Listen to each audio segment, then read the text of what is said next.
પાટણના સરસ્વતી તાલુકામાં સંઘ શતાબ્દી વર્ષ અંતર્ગત વિજયાદશમીનું ઉત્સવનું ભવ્ય આયોજન કરવામાં આવ્યું। રાષ્ટ્રીય સ્વયંસેવક સંઘ દ્વારા સંઘ શતાબ્દી વર્ષના અવસરે વિજયાદશમી ઉત્સવ વાગડોદ ખાતે વિશેષ કાર્યક્રમ રૂપે ઉજવાયો। આ કાર્યક્રમનું આયોજન વાગડોદ બસ સ્ટેશન પાસે કરવામાં આવ્યું હતું। આ કાર્યક્રમમાં ગણવેશમાં 119 સ્વયંસેવક બંધુઓ તેમજ સમાજ શક્તિ સ્વરૂપે ભાઈઓ 214 અને બહેનો 126 ઉપસ્થિત રહેલ। જે કાર્યક્રમમાં ઉપસ્થિત સર્વે ભાઈઓ અને બહેનો દ્વારા શસ્ત્ર પૂજન કરવામાં આવ્યું।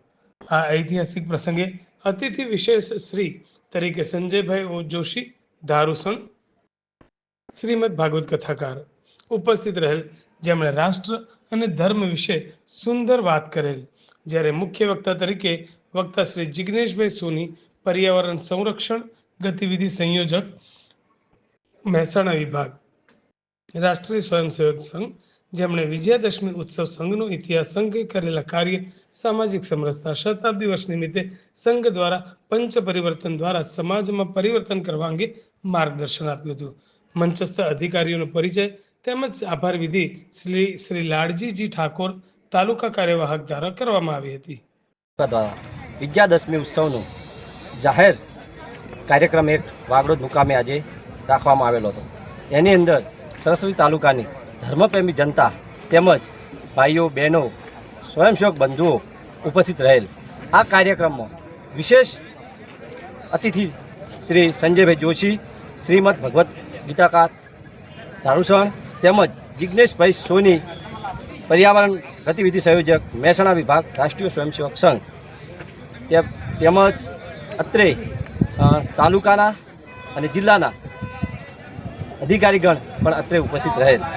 આ કાર્યક્રમમાં તાલુકામાંથી ગણવેશમાં 119 સ્વયંસેવકો તેમજ તાલુકામાં ભાઈઓ 214 અને બહેનો 126 એમ કુલ 459 સંખ્યા ઉપસ્થિત રહેલ છે। આ કાર્યક્રમ વિજયાદશમી નિમિત્તે આમ તો આસો સુદ દશમના દિવસે ઉજવાતો હોય છે વિજયાદશમી ઉત્સવ, પરંતુ આખા ભારતભરની અંદર આવા વિજયાદશમી ઉત્સવ હોવાના કારણે એક જ દિવસે આટલા બધા વક્તા ઉપસ્થિત રાખવા થોડુંક કઠિન રહેતું હોય છે। એના કારણે આપણે આ અલગ અલગ વિજયાદશમીના આગલા દિવસે અથવા એના પાછલા કેટલાક દિવસોમાં આપણે આ ઉત્સવનું આપણે આયોજન કરતા હોઈએ છીએ। તો આ સંઘનો શતાબ્દી વર્ષ નિમિત્તે આજે આ સરસ્વતી તાલુકો વિજયાદશમી ઉત્સવનું આયોજન કરેલ છે। એમાં સારા પ્રમાણમાં સમાજમાંથી શ્રેષ્ઠીઓ, આગેવાનો, સામાજિક સંસ્થાના આગેવાનો તેમજ કાર્યકર્તા બંધુઓ, સ્વયંસેવક બંધુઓ, ભાઈઓ અને બહેનોએ ખૂબ સારી સંખ્યામાં ઉપસ્થિત રહ્યા છે। તેમજ આવનાર આ શતાબ્દી વર્ષમાં સંઘના અનેક હવે પછી જે કાર્યક્રમો આવવાના છે એને અનુસંધાનમાં જિજ્ઞેશભાઈ સોની દ્વારા દરેક કાર્યક્રમમાં સહભાગી થવા અને જે સંઘમાં પંચ પરિવર્તનની જે વાતો હવે આખો આપણે મીડિયામાં સાંભળતા હોઈએ છીએ, તે પંચ પરિવર્તનની વાતો શું છે અને આ પંચ પરિવર્તન હવે આપણે સમાજમાં કઈ રીતે આમાં પંચ પરિવર્તન લાવી શકીએ એના માટે